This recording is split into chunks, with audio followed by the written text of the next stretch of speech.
నమస్తే, welcome to our channel. Botsa Satyanarayana Chandrababu Naidu గారి పైన అండ్ తాజా రాజకీయాలపైన చేసినటువంటి కామెంట్స్ ప్రస్తుతం చర్చనీయాంశంగా మారాయి. మరి రాష్ట్రాన్ని రావణ కాష్టంలా మార్చాలనుకుంటున్నారా?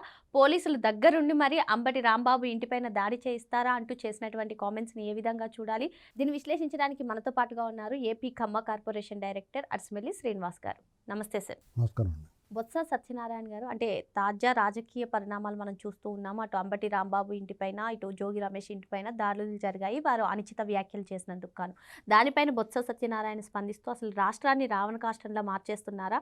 చంద్రబాబు నాయుడు గారు అప్రతిష్టను మూట కట్టుకోవద్దు, అసలు పోలీసులే దగ్గరుండి ఈ దాడులు చేయిస్తున్నారు అంటూ చేసినటువంటి కామెంట్స్ని ఏ విధంగా చూడాలంటారు? బొత్స సత్యనారాయణ గారు చాలా సీనియర్ నాయకుడు అండి. ఆయన నిజంగానే ఆయన సూచన మనం తీసుకోవాలి.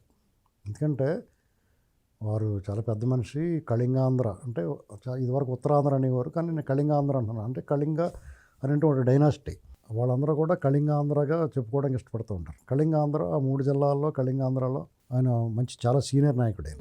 ఆయన సూచనలు ఖచ్చితంగా ఈ ప్రభుత్వం కానీ అంతకుముందు ఆయన ఏం చేయాలంటే ఆయన నాయకుల్ని, కార్యకర్తలు లేకపోతే వాళ్ళ అధినాయకుడి మీద కూడా ఆయన చనువు ఉంటుంది. ఎందుకంటే వాళ్ళ రాజశేఖర రెడ్డి గారు కొడుకే కాబట్టి, చిన్నోడు కాబట్టి, ఏమయ్యా మీకు బుద్ధి లేదా, మనం ముందాగా ఉండాలి రాజకీయాలు, మనం పేటరేకపోబట్టి బూతులు మాట్లాడబట్టే మనకి చెంపమే కొట్టేసి మనల్ని ఓడించేసారు, అడ్రస్ లేకుండా పోయాం, మీ దెబ్బకి నేను ఓడిపోయాను, లేకపోతే ఎప్పుడు కూడా గెలిచిపోండి నేను, విభజనప్పుడు కాంగ్రెస్ దెబ్బకి అందరితో పాటు నేను పోయినా కానీ మొన్న నేను ఓడిపోకూడదు అలాంటి పరిస్థితిలో, కానీ నీ దెబ్బ నాకు తగిలేసింది, నేను కొడుతుంటా నీకు తగిలి నువ్వు చెప్పేవి చూడు, గులకరాయి కొట్టితే ఇక్కడ తగిలి మళ్ళీ ఆడి కన్ను తగిలింది అన్నారు చూసావు, అలాగే నీకు తగిలి నీతో తూలి నాకు కూడా తగిలేసింది ఎక్కడ అని వాళ్ళని దొబ్బులు పెట్టాలి, మందలించాలి.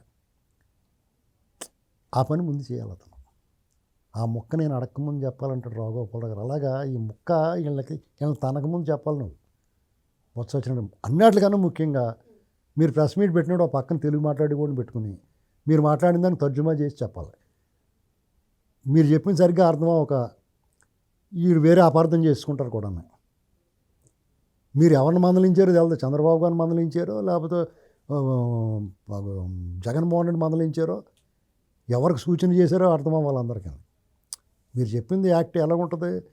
అప్రదేశ్ ఈ రాష్ట్రాన్ని రావణ కాష్టం చేయకండి అంటే మరి నోటుకొచ్చినట్టు మాట్లాడిన వాళ్ళు రెచ్చగొట్టి వాళ్ళదే కదా తప్పు. వచ్చి కోతిలో చక్కెరెత్తనే కదా పిల్లలు కూడా రాయించి కొడతారు. ఇప్పుడు కుక్కల మురిగి మీద పడతానే కదా చీచి అని కరిచి కొడతారు. ఆ పని చేయకుండా ఉండాలని చెప్పాలి కదా మీరు. అంటే మీకు ఇది సమ్మగా ఉందా? చంద్రబాబు నాయుడు గారిని బూతులు తిట్టడం, కరుణాకర్ రెడ్డి లడ్డూలై కల్తీలు చేసేసి నకిలీ లడ్డూలు నకిలీ నెయ్యి వాడేసి అపవిత్రం చేయడం మీకు సమ్మగా ఉందా? తప్పయ్యా, ఇలాంటి పని చేయకూడదు. మనం వాలంటరీగా ఒప్పుకోవాలి, తప్పు చేసిన శిక్ష అనుభవించాలి, మీ దెబ్బకి మేము పాడైపోతున్నాం, ఏ తప్పు చేయకుండా అని చెప్పాలి కదా మీరు. మీరు ఎంత ఆదర్శవంతంగా ఉన్నారో కళింగాంధ్రలో రాజకీయ నాయకులు ఒకళ్ళ మీద ఒకళ్ళు తిట్టుకోకుండా మీ పాలసీ మీరు ఏది అవలంబిస్తున్నారో మిగతా రాష్ట్రంలో మీ పార్టీ వాళ్ళు చెప్పండి ముందు. ఈ దరిద్రం ఉండదు. ఇంకా బొత్స సత్యనారాయణ గారు లేకపోతే ధర్మాన ప్రసాదరావు గారు వీళ్ళు ఎవరన్నా ఎప్పుడన్నా వాళ్ళ ప్రత్యర్థులను తిట్టారా? బొత్స సత్యనారాయణ గారు రాజుగారు ఆయన ప్రత్యర్థి, అశోక్ గజపతి ఎప్పుడన్నా తిట్టాడా? అశోక్ గజపతిరాజు గారు ఎప్పుడన్నా బొత్స సత్యనారాయణ గారిని తిట్టాడా? ఒకళ్ళు ఎప్పుడన్నా తిట్టుకున్నా చూపించండి. వెరీ మైన్యూట్ 1 or 2% ఉంటుంది. 100% 100కి 1-2 ఉంటాయి ఇన్సిడెంట్లు. ఆ పలాసలో సిదిరి అప్పలరాజు అనేటువంటి గౌతమ్ సురేష్ గారి మీద చేసాడు. మెత్త చోట్ల అది ఉండదు, 1-2 మినహాయింపు. అది చెప్పాలి. మేము అంత హుందాగా ఉన్నాం, రాజకీయాల వరకు చూసుకుంటాం, అన్ని ఆమ్యామ్యాలని పంచుకుంటాం అని చెప్పాలి. అంతేగాని వన్ సైడ్ మాట్లాడకూడదు. అసలు మిమ్మల్ని అందరినీ వదిలేసినందుకు బాధపడుతున్నారు కార్యకర్తలు. సంవత్సరాల పాటు మిమ్మల్ని ఎవడన్నా మేము టచ్ చేయడం ఎవడన్నా? ఈ సంవత్సరాల్లో మీరు ఎంత రెచ్చిపోయినా కానీ ఓపికగా ఉన్నారు కదా. ఆ ఓపిక పరీక్షించవచ్చా? మీరు సహనాన్ని పరీక్ష పెట్టవచ్చా? ఆ మాట చెప్పాలి. వాళ్ళు ఊరుకున్నారా? వాళ్ళ జోలికి వెళ్ళకంటారా బాబు, ఎప్పుడు పేలుతారో తెలియదు, వాళ్ళు మందు పాత్రలా కాలు ఎట్టకంటారా బాబు అని చెప్పాలి. మందు పాత్ర పేలింది, అందుమే కాలు ఎట్టకూడదు కదా. ఇప్పటికీ కూడా అసలు అంబటి వ్యాఖ్యలను కానివ్వండి, జోగి రమేష్ వ్యాఖ్యలను కానివ్వండి, పార్టీ సీనియర్ నాయకులు జగన్మోహన్ రెడ్డి గారు ఎవరు ఖండించట్లేదు. వాళ్ళు అలా ఖండిస్తే వాళ్ళు వైసీపీ వాళ్ళు ఎందుకు అవుతారు? వాళ్ళు ఉన్మాదల మూకది. వాళ్ళు లైక్ మైండెడ్ అంతా కలిపి ఓ చోట చేరితే తిట్టు తేరుతుంది కదా, ఆ తిట్టులాగా ఓ మూల చేరతారు వీళ్ళంతా. గలీజు ఆయన రాజకీయాలు ఎప్పుడో మరి రాజశేఖర రెడ్డి రాజకీయాల్లోకి వచ్చి ముఖ్యమంత్రి అయిన తర్వాత ఉందా రాజకీయాలు అనేటువంటిది అవుట్. మెల్లమెల్లగా ఇతను వచ్చిన తర్వాత కంప్లీట్ క్లోజ్ చేస్తాడు, షట్టర్ ఇస్తాడు.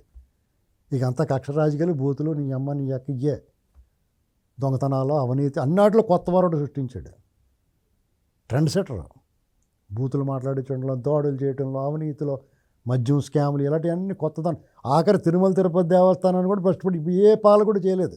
రాజశేఖర్ ట్రై చేసేది, లోపల సర్దేసుకున్నాడు. ఏంటండి ఇంకా తర్వాత ఎవడో ట్రై చేయలేదు, బాబు దాని జోలికి వెళ్ళకూడదురా బాబు అని. ఇతను మళ్ళీ ఆ సాహసం చేసాడు. వీళ్ళు జైలు జీవితం గడుపుతారు, ఎవరిని వదిలిపెట్టరు. రాష్ట్రంలో మామూలు అరాచకాలు చేశారండి. ఉత్తరాంధ్రలో విజయసాయిరెడ్డిని పెట్టి బొత్స సత్యనారాయణ గారు వాళ్ళని ఎంత అవమానం చేశాడు. సిగ్గులేదా మీకు? ఇంకా వాళ్ళని సమర్థిస్తున్నారు. ఏమో ఎలాగైతే కుదరదో, రాజకీయ పార్టీ అంటే రాజకీయ పార్టీ నడపాలి, ప్రజల కోణంలో ఆలోచించాలి. ఇలా ఎదురుదాడులు చేయటం, బూతులు తిట్టడం, రెచ్చగొట్టి వ్యవహారం. రావణ కాష్టం ఎక్కడైందయ్యా? నువ్వు మార్చాలనుకున్నా మార్చలేకపోతున్నారు. మీరు మార్చలేక ఎందుకంటే ముడ్డి పగలు కొట్టేస్తారు. ఒక శాంపిల్ చూశారు కదా తెలుగుదేశం కార్యకర్తలు. మీ కార్యకర్తలు లేరా అంటే రమ్మను బయటికి చూద్దాం. నువ్వు రా, లేకపోతే నిన్న మీకేమో కాజాలు కావాలంటే. ఇది ఒక హెచ్చరిక ప్రభుత్వానికి, ప్రతిపక్షానికి కూడా హెచ్చరిక. అది మితిమీరి వ్యవహరిస్తే ఇలా ఉంటుందని. అంటే సార్ ఎందుకని ఇప్పుడు కార్యకర్తలు లేరనుకుంటున్నారా మాకని? మొన్న సజ్జల అన్నారు, నిన్న బొత్స గారు కూడా అన్నారు. ఎందుకు వీళ్ళు కార్యకర్తలను ఇన్వాల్వ్ చేస్తున్నారు ప్రస్తుతం? ఇప్పుడు అది వాళ్ళకి కావాల్సింది యాక్టివేట్ అవ్వాలి. కార్యకర్తలు అందరూ వీళ్ళు బాగానే చేస్తున్నారు కదా అనుకుంటారు కొంతమంది. అందరూ వీళ్ళ కోసం ఎందుకు చేస్తారండి? వీళ్ళు ఉపయోగం లేకపోయినప్పుడు వాళ్ళు ఏం చేస్తారు? ఇప్పుడు వాలంటీర్లు అందరినీ తీసుకొచ్చాడు, వాళ్ళు అడ్రస్ లేకుండా పోయారు. 5 ఏళ్ళు వాడుకున్నాడు, ఇప్పుడు వాళ్ళ పరిస్థితి గమనించి కూడా లేడు. వీళ్ళు దయాదాక్షిణ్యం మీద సచివాలయాల్లో ఉన్నారు. లేదంటే వీళ్ళు కానీ ఒక కన్నేరు చేస్తే వాళ్ళు ఎగిరిపోదురు. ఇంకా ఇతను ఈ నమ్ముకుంటే కుక్క దోకబట్టిన గోదావరి ఎదినట్టు అలా అధికారంలోకి వస్తాడో రాడో డౌటు. ఇలాంటి పరిస్థితులు వాళ్ళు వెనకాల ఎందుకుంటారు? రప్ప అని రెచ్చగొట్టాడు. రప్ప అని రెచ్చగొడితే కోటింగ్ పడుతుంది కాబట్టి నోరు మూసుకుంటారు. ఇంకా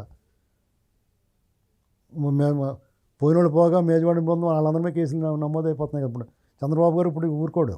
కార్యకర్తలు అయిపోతున్నారు, అసహనానికి గురవుతున్నారు కాబట్టి వాళ్ళ మీద కేసులు నమోదు చేసి వాళ్ళ ఉపశమనం అరెస్ట్ చేస్తారు, లోపల పెడతారు. అన్యాయంగా పెట్టరు వాళ్ళు చేసిన తప్పులకే. ఇక వాళ్ళు ఎక్కడ తప్పించుకుంటారు? ఇప్పుడు బొత్స సత్యనారాయణ గారు మాట్లాడకూడదు, పెద్దరెడ్డి గారు మాట్లాడాలి దీని మీద. దీనికి మళ్ళీ బొత్స సత్యనారాయణ గారిని వాడతాంటే వర్కింగ్ ప్రెసిడెంట్ ఏదో చేసినట్టున్నారు. ఒకటి గుర్తించుకోవాలి వైసీపీ నాయకులు. జగన్మోహన్ రెడ్డి గారు ఆ మూటలు తినేసిన వాళ్ళు ఉంటారు కదా పొట్లలో, వాళ్ళ చేత మాట్లాడించమనండి. మేము ఎందుకంటే మాట్లాడతామని చెప్పండి. కులాల కుంపట్లు రేపడానికి ఇక్కడ కులం గెలం ఏం చూడరు. ఎవడు తప్పు చేస్తే ఆడు తోలు చేస్తారు. ఎవడు ఓన్ చేసుకుంటాడు అంటే కులం అయితే నోరు మూసుకుని ఊరుకోవాలా? అవతలోడు ఎవడిస్తున్నాడు వాడు మాట ఊరుకుంటారా? కులం మూసుకేసుకుంటే అసలు నిన్ను ఎవడో ఓన్ చేసుకుంటాడా? మిమ్మల్ని పడాలని మేమైతే ఓన్ చేసుకోం. వాళ్ళని నేను వంశీని చీత్తుపోని ఊసేస్తాం మేము. అలాగే వాళ్ళు ఊసేస్తారు. అందరికీ ఆత్మగౌరవం ఉంటుంది. మంచివాడినే ఓన్ చేసుకుంటారు. ఇది చాలా పెద్ద స్టాల్ వాటర్ రా బాబు, లెజెండ్ రా బాబు అనుకున్నామంటే ఓన్ చేసుకుంటారు. ఇలాంటి దగులు బాల్చీలు ఎందుకు ఓన్ చేసుకుంటారు? కాబట్టి వాళ్ళు వేసిన ఎత్తులు ఏమీ పని చేయవు. వాళ్ళు ట్రాప్ వేస్తున్నాం అనుకుని వాళ్ళ ట్రాప్లో వాళ్ళే పడిపోతూ ఉంటారు. మరో అంశంతో మళ్ళీ కలుద్దాం. Thank you sir.